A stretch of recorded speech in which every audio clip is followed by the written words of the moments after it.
Dear mister Gandhi, ഇന്ത്യയിലെ ജനങ്ങൾക്ക് സ്വാതന്ത്ര്യം കിട്ടാൻ ഒരു കാര്യം സമ്മതിച്ചേ മതിയാവൂ. പാകിസ്ഥാൻ എന്നും ഹിന്ദുസ്ഥാൻ എന്നും ഇന്ത്യയെ വിഭജിക്കണം. ഇത് അനിവാര്യമാണ്. ഡിയർ മിസ്റ്റർ ജിന്ന, ഇന്നലെ കേട്ട വാക്കുകളുടെ കയ്പ് എന്നിൽ നിന്നും പോകുന്നേയില്ല. നമ്മുടെ ചർച്ചകൾ സമാന്തരമായി നീളുകയാണ്. അതൊരിക്കലും കൂട്ടിമുട്ടുന്നില്ല. ഇങ്ങനെ പോയാൽ ഇനി കൂട്ടിമുട്ടുമെന്ന് തോന്നുന്നുമില്ല. എന്നേക്കും സമാന്തരമായി ആ ചർച്ചകൾ തുടർന്നു.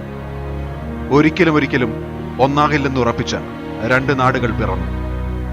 തീർത്തും വേറിട്ട രണ്ട് രാഷ്ട്രങ്ങൾ, രണ്ടു ജനത, രണ്ട് കാഴ്ചപ്പാട്, രണ്ട് ജീവിത രീതി. ഇവരാണോ ഒന്നിച്ചു കഴിഞ്ഞിരുന്നത് എന്ന് ലോകം മൂക്കത്ത് വിരൽ വെച്ചു. അതുവരെ കണ്ട ബ്ലാക്ക് ആൻഡ് വൈറ്റ് ചിത്രങ്ങളെല്ലാം അതിവേഗം മാറി. 73 വർഷം മുമ്പ്. എവിടെ നിർഭയമാകുന്നു മാനസം, എവിടെ നിർഭയമാകുന്നു മാനസം, അവിടെ നിൽക്കുന്നു ശീർഷം സമുന്നതം. എവിടെ നിർഭയമാകുന്നു മാനസം, അവിടെ നിൽക്കുന്നു ശീർഷം സമുന്നതം. എവിടെ വിജ്ഞാനം സർവസ്വതന്ത്രമായി അവികലമായി വിരാജിപ്പു നിത്യവും. മുക്തിതന്റെ ദൈവരാജ്യത്തിലേക്ക് എന്റെ നാടൊന്നുണരണേ ദൈവമേ, എന്റെ നാടൊന്നുണരണേ ദൈവമേ.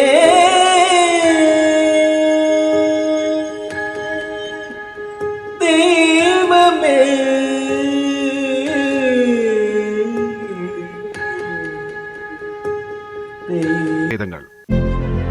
1947 നിന്ന് 2020 എത്തി നിൽക്കുന്ന ഇന്ത്യ എത്ര മാറി?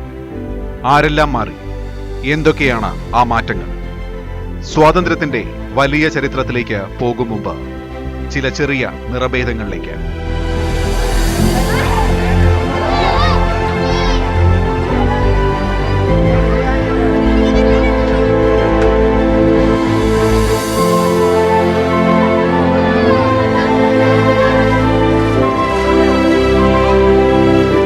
പെറ്റുപെരുകിയിരുന്ന ഒരു ജനത. അവർ ചില ജീവശാസ്ത്ര പാഠങ്ങൾ ആദ്യമായി കേൾക്കുകയായിരുന്നു, കാണുകയായിരുന്നു.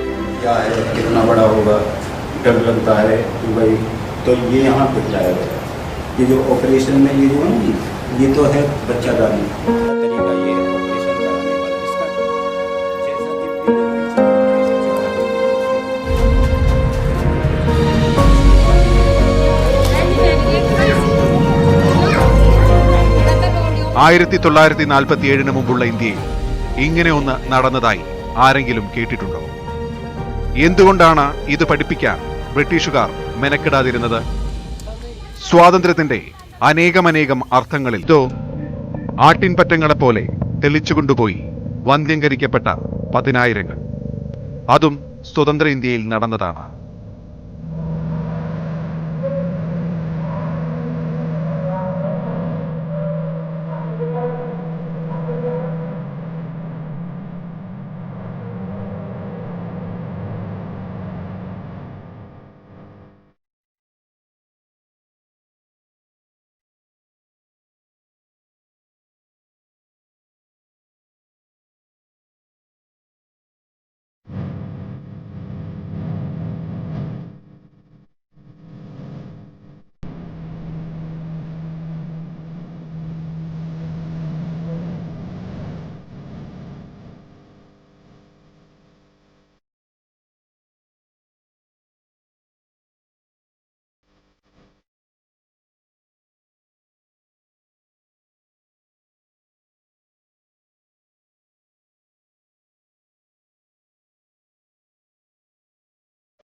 ഇതിനു വേണ്ടിയായിരുന്നോ നമ്മുടെ മോചനം?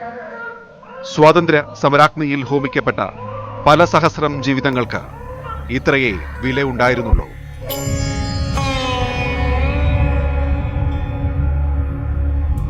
ഇരുവശവും കൂട്ടിമുട്ടാത്ത ഈ വൈരുദ്ധ്യങ്ങൾ കൂടിയാണ് ഇന്ത്യ.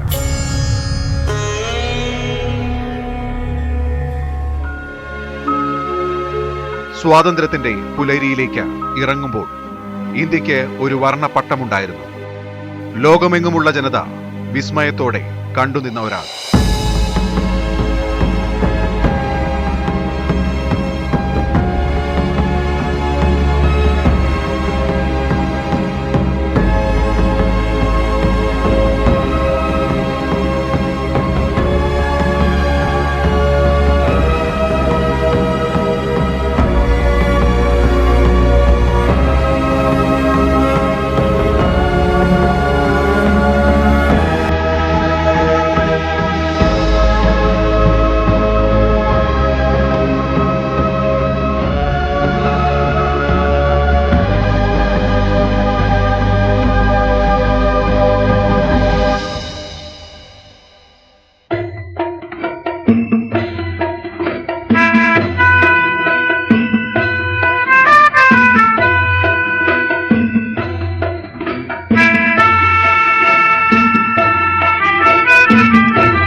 ഒരു വശത്ത് കൈവെള്ളയിൽ തൊട്ടെടുക്കാവുന്ന വടക്കു കിഴക്കിന്റെ സൗന്ദര്യം, ഭൂപേൻ ഹസാരിക എഴുതിപ്പാടിയ വിശാല ദേശീയതയുടെ ഭൂമി.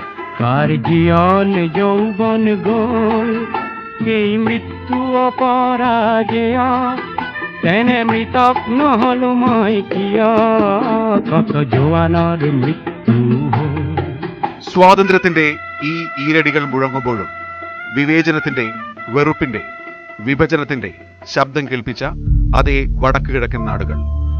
ഒടുവിൽ പൗരത്വ ബില്ലിലും കണ്ടു ഇന്ത്യയുടെ കഥ ഇവിടെ ആരംഭിക്കുകയാണ്. അനേകം തിരിച്ചടികൾ, എണ്ണമില്ലാത്തത്ര വെല്ലുവിളികൾ. അതെല്ലാം തുടരുമ്പോഴും ഇന്ത്യ ഒരു വിസ്മയമാണ്. ലോക ചരിത്രത്തിലെ തന്നെ വലിയൊരു അമ്പരപ്പ്. ബ്രിട്ടീഷുകാരുടെ കണക്കുകൂട്ടലുകൾക്കപ്പുറത്തേക്ക് ഒരു രാജ്യം വളരുകയായിരുന്നു.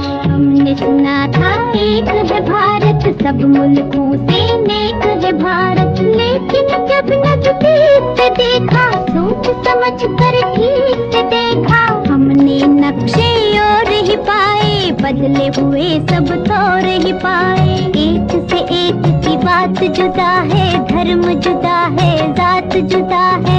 आपने जो कुछ हमको पढ़ाया वो तो कहीं भी नजर न आया. ഡൽഹി ജുമാ മസ്ജിദിൽ ഈദ് നമസ്കാരത്തിന് പതിനായിരങ്ങൾ വർഷാവർഷം വന്നുകൊണ്ടേയിരുന്നു. जो कुछ मैंने तुमको पढ़ाया उसमें कुछ भी झूठ नहीं, भाषा से. കൊൽക്കത്തയിൽ കാളിഘട്ടിലേക്ക് ആയിരങ്ങൾ ഒന്നിച്ചു നീങ്ങിയ ദുർഗാപൂജകൾ. അവ തടസ്സമില്ലാതെ പിന്നെയും നടന്നു.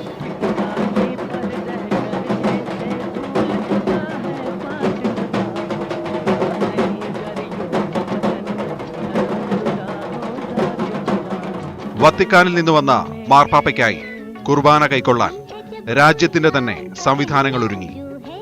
മതനേതാവായല്ല, രാഷ്ട്ര നേതാവായി തന്നെ മാർപ്പാപ്പ ഇന്ത്യയുടെ മണ്ണിൽ സഞ്ചരിച്ചു.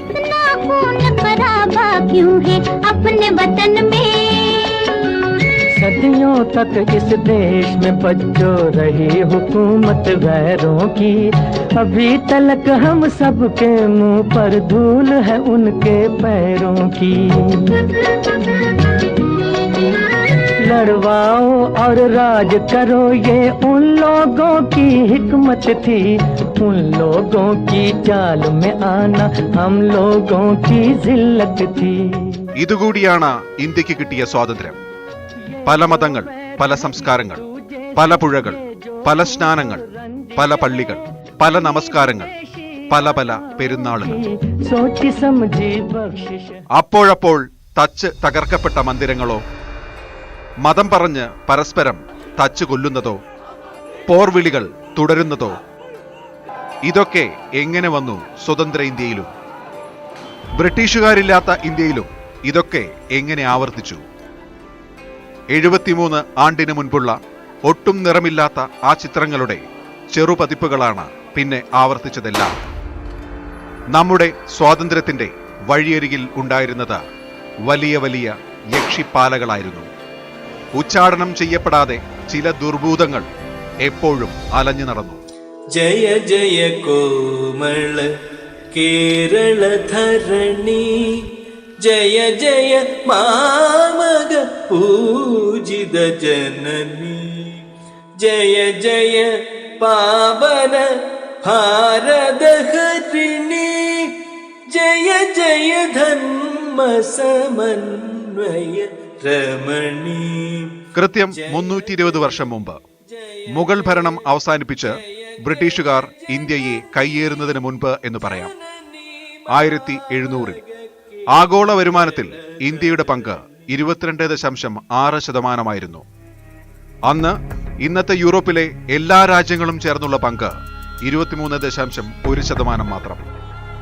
ബ്രിട്ടീഷുകാർ ഇന്ത്യ വിടുന്ന 1947-ൽ ആഗോള വരുമാനത്തിലെ ഇന്ത്യയുടെ പങ്ക് 3.8%. എത്ര വലിയ കൊള്ളയാണ് അവർ നടത്തിയത് എന്നതിന്റെ തെളിവ്. മുച്ചൂടും മുടിപ്പിച്ചവരിൽ നിന്നുള്ള സ്വാതന്ത്ര്യം കൂടിയായിരുന്നു അത്.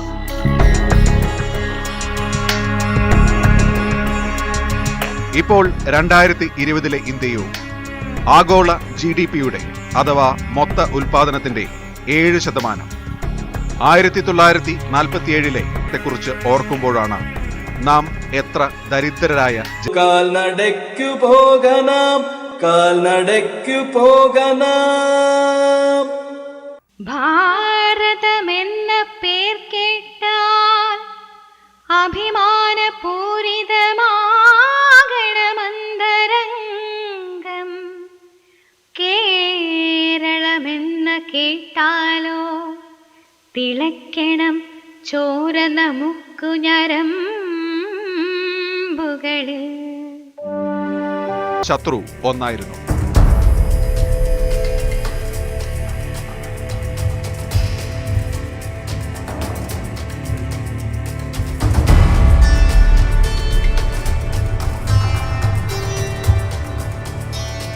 രണ്ടാം ലോക മഹായുദ്ധത്തിൽ തകർന്ന ബ്രിട്ടൻ ഉപേക്ഷിച്ചു പോയതാണോ ഇന്ത്യയെ?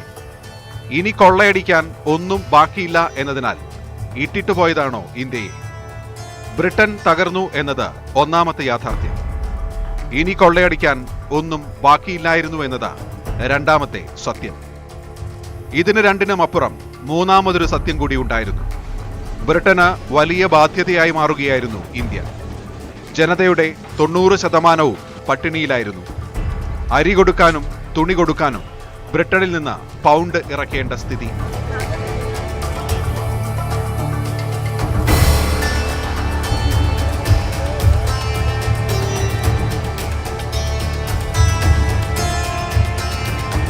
പല ജാതിയും പല മതവും പല ദേശങ്ങളും ആയി നിൽക്കുമ്പോഴും അന്നും ഒരു കാര്യത്തിൽ ഇന്ത്യ ഒറ്റക്കെട്ടായിരുന്നു. രണ്ടു രാജ്യങ്ങൾക്ക് വേണ്ടി വാദിച്ചുകൊണ്ടേയിരിക്കുമ്പോഴും ഒറ്റക്കാര്യത്തിൽ യോജിപ്പുണ്ടായിരുന്നു. ബ്രിട്ടീഷുകാർ ഇന്ത്യ വിടണം.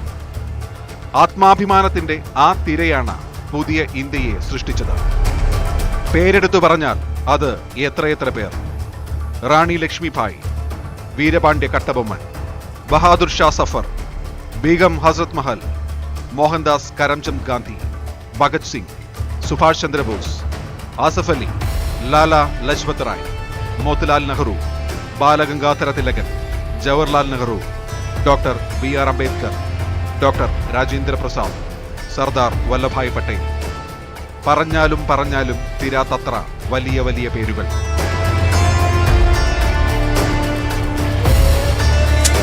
ഒരു പേരേടിലും കയറാതെ രാജ്യത്തിനു വേണ്ടി മാർച്ച് ചെയ്ത ലക്ഷങ്ങൾ, ജീവാഹുതി ചെയ്യപ്പെട്ടവർ, ചാരത്തിൽ നിന്ന് എന്ന പോലെ വീണ്ടും വീണ്ടും ഉയർന്ന തലമുറകൾ.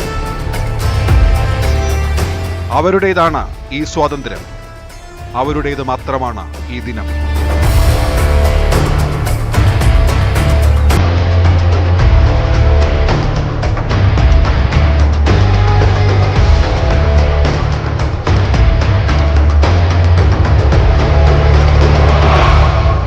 ഇങ്ങനെയൊക്കെ ഉണ്ടായതാണ് ഇന്ത്യ എന്ന വികാരം. പൊതുശത്രുവിനെ നേരിടാൻ ഒത്തൊരുമിച്ച ജനത. പോരാ പോരാ നാളിൽ നാളിൽ ദൂരെ ദൂരമുയരട്ടെ ഭാരതക്ഷ്മദേവിയുടെ തൃപ്പദാതകൾ ഇതാ നിങ്ങൾ സമർപ്പിച്ചു മൂതാഞ്ഞങ്ങൾ സുജീവിതം. ഇതെന്നെ നീ സ്വർഗത്തിലേക്കുയർത്തിയാലും പോരാ പോരാ, നാളിൽ നാളിൽ ദൂരെ ദൂരമുയരട്ടെ ഭാരതക്ഷ്മദേവിയുടെ തൃപ്പദാതകൾ. ഭാരതക്ഷ്മദേവിയുടെ തൃപ്പദാതകൾ. ഭാരതക്ഷ്മ